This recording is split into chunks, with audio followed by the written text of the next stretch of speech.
तो आज मैं ट्रैवल करने वाला हूँ दिल्ली से देहरादून। तो चलिए फाइनली स्वागत हो चुका है हमारा दिल्ली देहरादून एक्सप्रेसवे पे।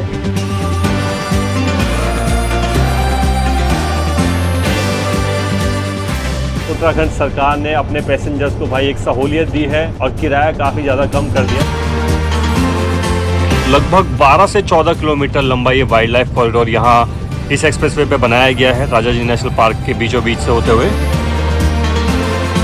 और आज से पहले इतनी जल्दी मैं देहरादून कभी भी नहीं पहुंचा, तो ये कमाल है भाई दिल्ली देहरादून एक्सप्रेसवे का।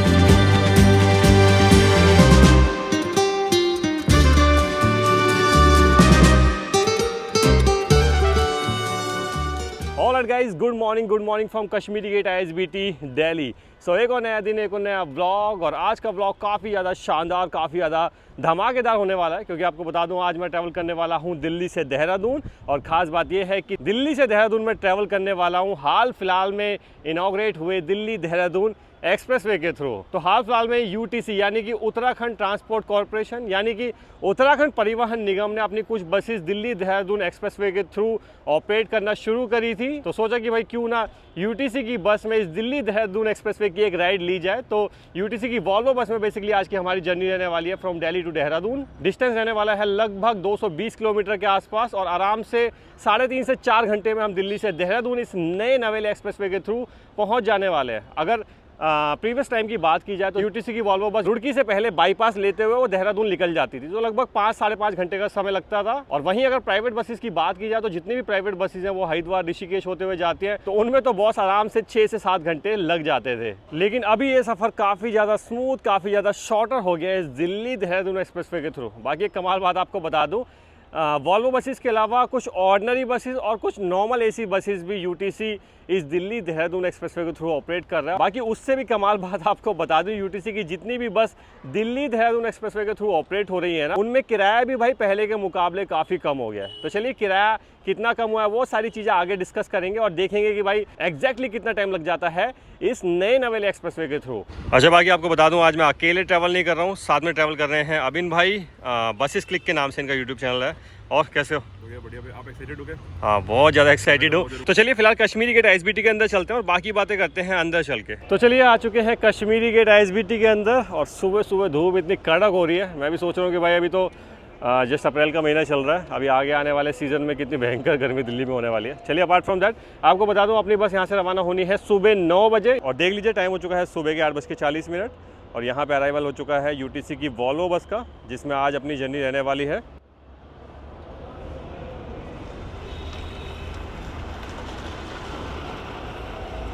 और देखिए बस यहाँ पे आगे लग चुकी है प्लेटफॉर्म नंबर 15 पे। तो देख लीजिए फाइनली बोर्ड कर लिया है UTC की इस वॉल्वो बस में। वॉल्वो 9400 है। आपको बता दूं इस रूट पे इनकी नई वाली वॉल्वो 9600 भी ऑपरेट होती है। वैसे देख लीजिए 2x2 का पुशबैक सीट कम्बिनेशन आपको देखने को मिल जाता है। उसके अलावा सभी सीट पे AC ब्लोअर रीडिंग लैंप वगैरह आपको देखने को मिल जाते हैं। हैमर सभी सीट पे मौजूद रहते हैं, क्योंकि जितनी भी विंडो वॉल्वो में रहती हैं आपको पता ही है सारी इमरजेंसी एग्जिट के साथ दी जाती हैं। ऊपर में ओवरहेड लगेज कंपार्टमेंट आपको देखने को मिल जाता है। यहाँ पे USB टाइप चार्जिंग पोर्ट आपको देखने को मिल जाते हैं। तो चलिए एक्सपेक्ट तो कर रहे थे कि भाई नई नवेली वॉल्वो 9600 यहाँ पे हमें देखने को मिलेगी, लेकिन अराइवल हुआ यहाँ पे वॉल्वो 9400 का, जो कि थोड़ी सी पुरानी है। इस वजह से इंटीरियर भी थोड़ा सा जर्जर आपको देखने को मिलता है। और क्योंकि एक BS4 बस है, और आपको पता होगा कि भाई दिल्ली में कई बार BS4 बस की एंट्री भी बंद कर देते हैं, क्योंकि पॉल्यूशन वगैरह जैसी दिल्ली में बढ़ता है, दिल्ली सरकार स्ट्रिक्ट मोड पे आ जाती है और BS4 बसेस की एंट्री बंद कर देती है। अदरवाइज नॉर्मल दिनों में तो भाई पॉल्यूशन गया तेल लेने, चाहे तो BS4 बस हो या BS3 बस हो, गवर्नमेंट हो या प्राइवेट हो, सबको आसानी से एंट्री मिल जाती है।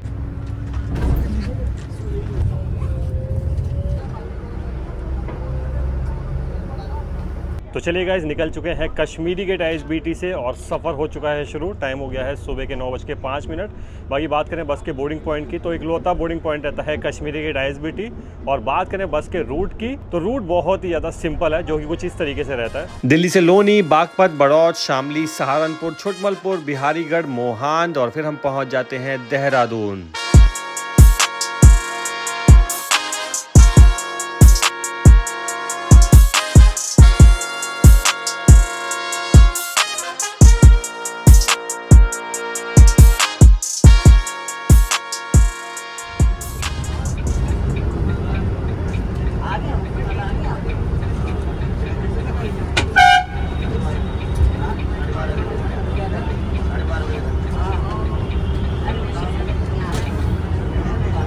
और लगभग 10 मिनट में कश्मीरी गेट ISBT से निकलने के बाद अभी हम पहुंच चुके हैं शास्त्री पार्क, जहां से हम एंटर करने वाले हैं दिल्ली देहरादून एक्सप्रेसवे पे। ये देख लीजिए।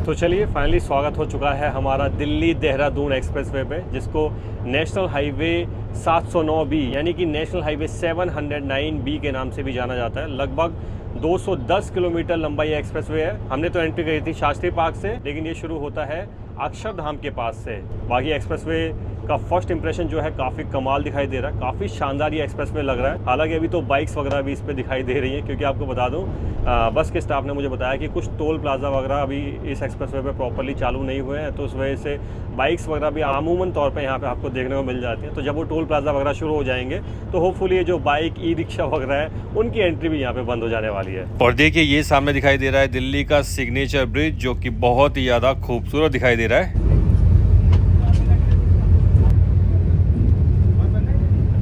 तो टाइम हुआ है सुबह के 9:20 और राइट साइड पे आप जो एरिया देख रहे हैं वो है करावल नगर, और लेफ्ट साइड पे आप जो एरिया देख रहे हैं वो है सोनिया विहार। और मेन बात यह है कि अभी हम पहुंच गए हैं उस पॉइंट पे जहां से आगे हम कुछ देर में एंटर हो जाएंगे उत्तर प्रदेश के बॉर्डर में। तो देख लीजिए लगभग 15 मिनट की ड्राइव के बाद हम उत्तर प्रदेश में भी एंटर हो जाएंगे।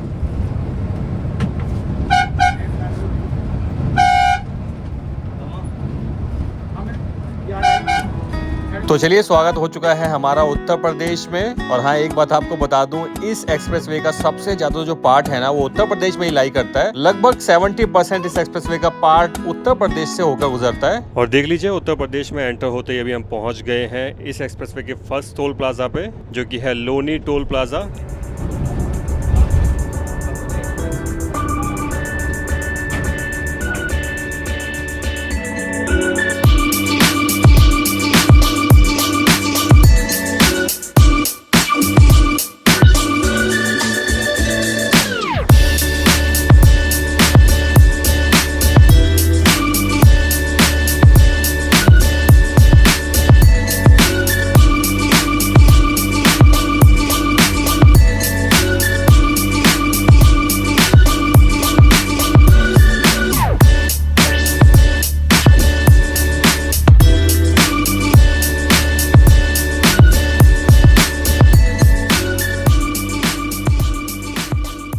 तो जी अभी हम पहुंच गए हैं उस पॉइंट पे जहां से लेफ्ट डाइवर्ट होके आप कनेक्ट हो सकते हैं ईस्टर्न पेरिफेरल एक्सप्रेसवे पे।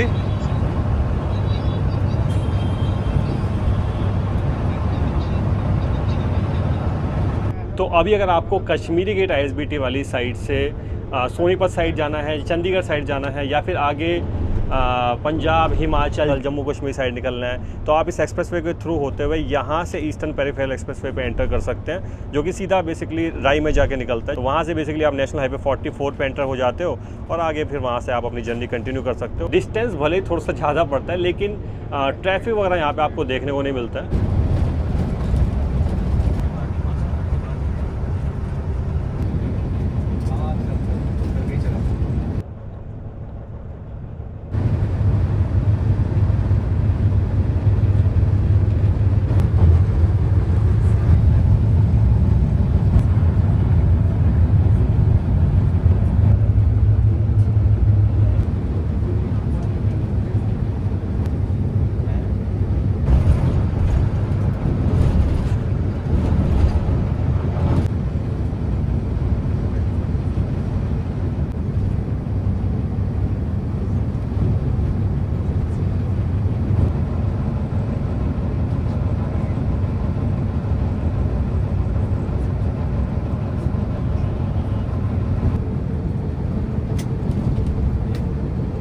अच्छा, आपको बता दूं फिलहाल में इस एक्सप्रेसवे पे आपको कोई भी रेस्ट स्टॉप एरिया देखने को नहीं मिलता है। जितने भी रेस्ट स्टॉप एरिया है ना वो सारे अभी अंडर कंस्ट्रक्शन में है। तो देखिए सामने यहाँ पे एक रेस्ट स्टॉप एरिया अभी अंडर कंस्ट्रक्शनल है, जो कि कुछ टाइम में मोस्ट प्रोबेबली शुरू हो जाएगा।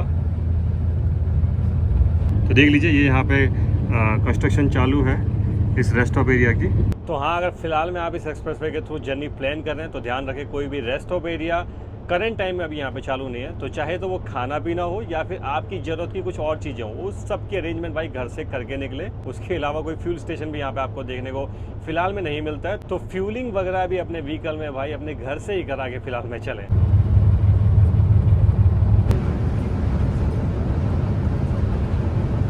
तो टाइम हो गया है सुबह के 10:20 और अभी हम पहुंच गए हैं शामली इंटरचेंज पे। तो बेसिकली शामली को अभी हम बाईपास कर रहे हैं। तो शामली अगर आप जाना चाहते हैं तो यहाँ से एग्जिट आप ले सकते हैं और दूसरी तरफ आई थिंक मेरठ निकल जाता है ना। हाँ, तो दूसरी तरफ से आप मेरठ के लिए यहाँ से एग्जिट ले सकते हैं। ये देखिए, ये कुछ इंटरचेंज है जहाँ से आप शामली की ओर आगे बढ़ सकते हैं।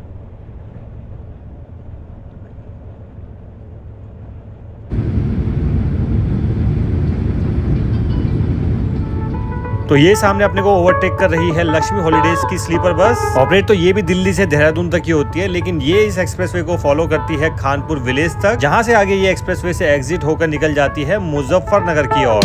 दूर रह के तू बताए कैसे मेरे दिल में बसा है, सारी राहों में तेरी है खुशबू। हाय कैसे मैं गुजारूं रातें लंबी ये बड़ी है, बेचैनियों में दबी है आरज़ू। समा में नशा तू वजह पे बचा तू, समा में नशा तू गुलों की अदा तू।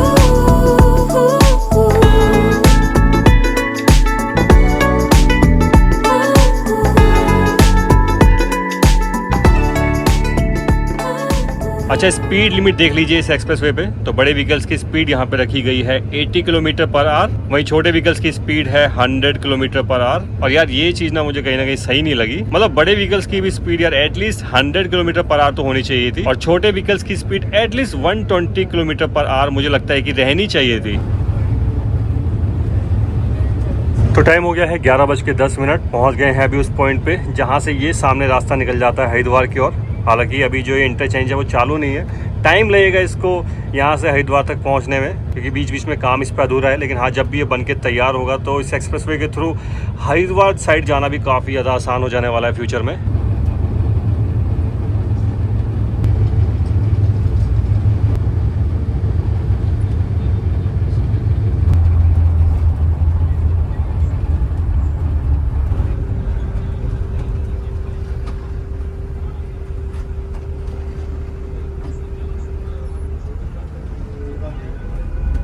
तो देखिए, सहारनपुर से पहले जस्ट अभी हमने क्रॉस करा था जैनपुर टोल प्लाजा को।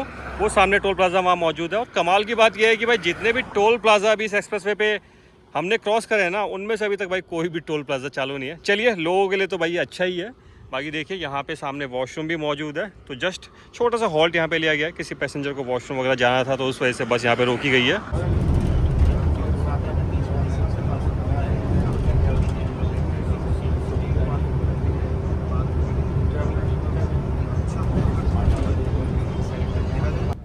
तो टाइम हुआ है 11:20 और बस अभी पहुंची है उस पॉइंट पे जहां से आप एग्जिट ले सकते हैं सहारनपुर सिटी के लिए। और देखो यहाँ ये पॉइंट कितना रिस्की बना हुआ है। जस्ट सामने से एक गाड़ी ने यू टर्न लिया है। तो इस तरह का मतलब एंट्री पॉइंट तो यार एक्सप्रेसवे पे होना ही नहीं चाहिए।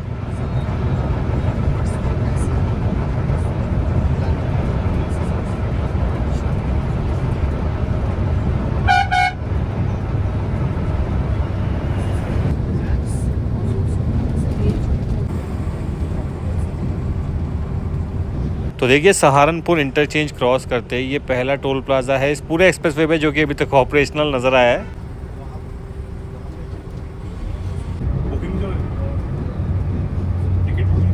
तो लगभग आधे से ज़्यादा सफ़र हमारा समाप्त हो चुका है। तो चलिए लगे हाथों इस बस जर्नी का टिकट फेयर और टिकट बुकिंग डिटेल्स के बारे में भी जान लेते हैं। तो आपको बता दूं, इस बस में टिकट मैंने बुक करी थी यूटीसी की वेबसाइट से। आप चाहे तो यूटीसी की ऐप से भी आप इनकी वॉल्वो बसेस में टिकट बुक कर सकते हैं। ऐप है इनकी यूटीसी पाठक के नाम से। बाकी टिकट फेयर की बात की जाए तो टिकट फेयर मैंने पे करा था इस बस जर्नी को करने के लिए लगभग 709 रुपये।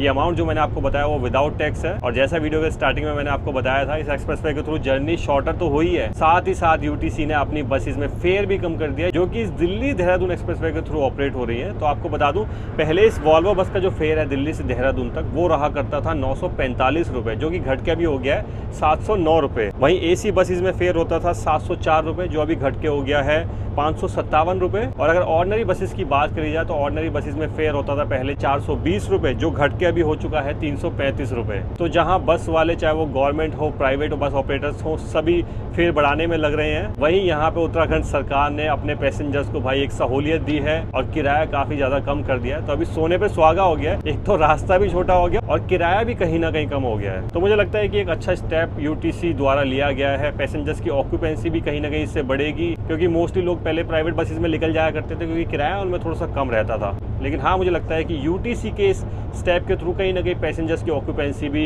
इनकी बसेस में बढ़ने वाली है। चलिए, अपार्ट फ्रॉम दैट आपको बता दूं, आप इनकी बसेस में रेड बस, अभी बस जैसे प्लेटफॉर्म से भी टिकट बुक कर सकते हैं।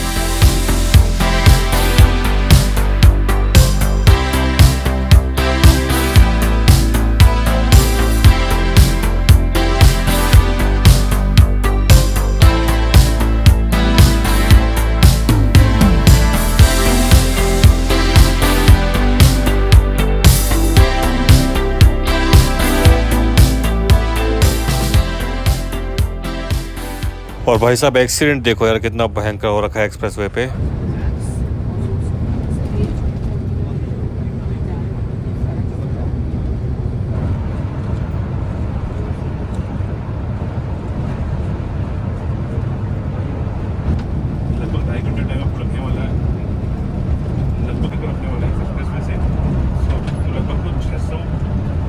तो जी, अभी हमने क्रॉस करा था गणेशपुर टोल प्लाजा को, और आपको बता दूं यहाँ से कुछ दूर जाते ही हम एंटर हो जाने वाले हैं राजा जी नेशनल पार्क में, जो कि बेसिकली एक टाइगर रिजर्व भी है। स्थापना जिसकी की गई थी 1983 में, यानी कि 1983 में। और कमाल की बात यह है कि इस नेशनल पार्क के बीचों बीच से होते हुए एक्सप्रेसवे निकलता है। और उससे भी कमाल बात यह है कि इस एक्सप्रेसवे पे, इस नेशनल पार्क के बीचों बीच एक वाइल्ड लाइफ कॉरिडोर भी बनाया गया है, ताकि वाइल्ड लाइफ एनिमल्स की मूवमेंट यहाँ पे आसानी से हो सके। चलिए दिखाएंगे कि किस तरह का कॉरिडोर यहाँ पे बनाया गया है। और इसके अलावा अगर राजा जी नेशनल पार्क के बारे में और बात की जाए तो लगभग 820 किलोमीटर स्क्वायर के एरिया में ये फैली हुई है। और काफ़ी शानदार नेशनल पार्क है, काफ़ी शानदार ये टाइगर रिजर्व है। लोग जंगल सफारी वगैरह करने भी यहाँ पे आते हैं। तो मतलब एक फेमस स्पॉट है टूरिस्ट वगैरह के हिसाब से भी। तो देख लीजिए, फाइनली हम एंटर हो चुके हैं दिल्ली देहरादून एक्सप्रेसवे पे बने हुए इस वाइल्ड लाइफ कॉरिडोर पे, जैसा कि मैंने आपको बताया, जो कि बना है राजा जी नेशनल पार्क के बीचों बीच। और देखिए क्या शानदार यहाँ के नज़ारे दिखाई देते हैं। पहाड़ों के नज़ारे भी यहाँ से दिखाई देना शुरू हो चुके हैं, जो कि काफ़ी शानदार दिखाई दे रहे हैं। उसके अलावा आपको बता दूँ, लगभग 12 से 14 किलोमीटर लंबा ये वाइल्ड लाइफ कॉरिडोर यहाँ इस एक्सप्रेसवे पे बनाया गया है, राजा जी नेशनल पार्क के बीचों बीच से होते हुए।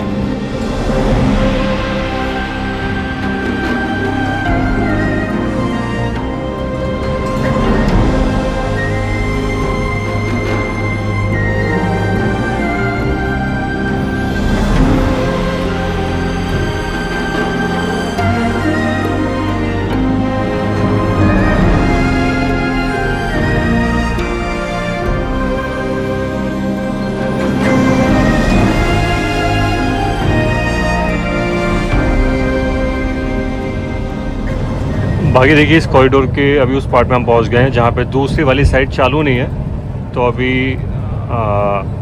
रॉन्ग साइड से लोग यहां पे आ रहे हैं।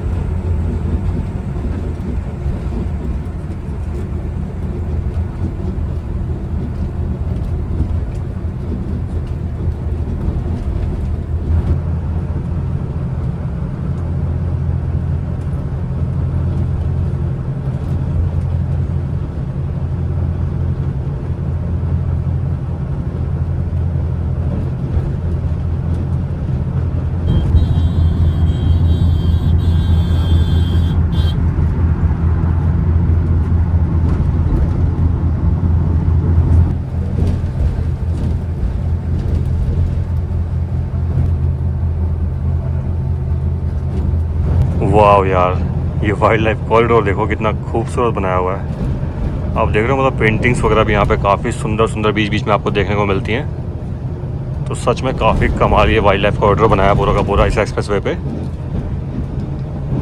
तो चलिए अभी हम एंटर करने जा रहे हैं डटकाली टनल में। देखिए सामने वहाँ टनल मौजूद है और आपको बता दूं इस टनल को क्रॉस करते ही हम एंटर हो जाएंगे उत्तराखंड में। देख लीजिए टनल पे ऊपर उत्तराखंड लिखा भी आ चुका है।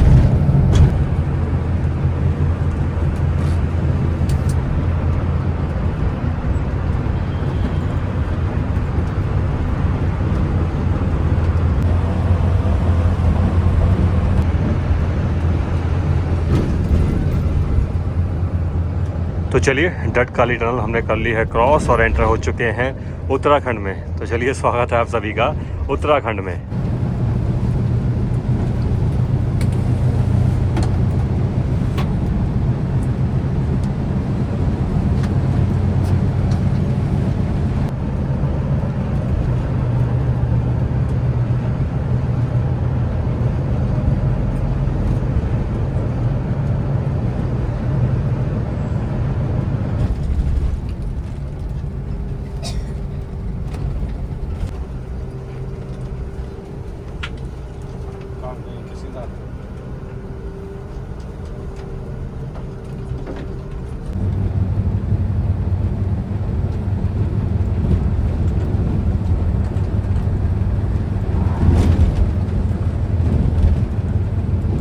तो चलिए टाइम हो चुका है दिन के 12:15 और अभी हम एंटर करने जा रहे हैं देहरादून में।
तो टाइम हो गया है 12:30 और देख लीजिए हम अभी पहुंच चुके हैं ISBT देहरादून में। और देखिए ऐसा कुछ ISBT नज़र आता है।